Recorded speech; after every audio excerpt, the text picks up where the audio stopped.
SpaceX Starship now has 3 monster Raptor engines installed. Elon Musk shares more progress on the Starship prototype ahead of Saturday's update. Elon Musk's Mars rocket is really coming together. Construction of the interplanetary spaceship is taking place at SpaceX's Boca Chica facility in Texas, and, after giving us a glimpse of the prototype's fins on Monday, the SpaceX CEO has pulled back the curtain on the Starship Mk-1 fitted with 3 Raptor engines. The Raptor engines are monstrous liquid rocket engines which use methane and oxygen to power SpaceX's upcoming launch vehicles.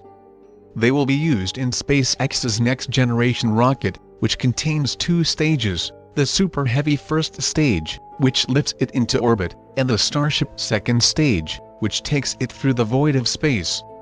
The Raptor engine ticked off a major milestone recently, launching the Raptor prototype ship to an altitude of around 150 meters in a brief test flight. Musk tweeted on September 26 that the current prototype is quite a complex beast, but he expects it will launch within a month or so. The SpaceX CEO has discussed the Raptor engine requirements in the past, explaining how the proposed interplanetary Starship requires an engine that can put out at least 170 tons of force.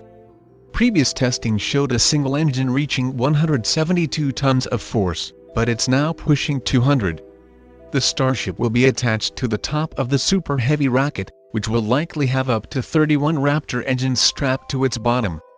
Crazy to think about. After sharing the rapid advances in Starship construction this week, Musk is expected to discuss progress on the prototype in greater detail on Saturday, September 28, at a special event.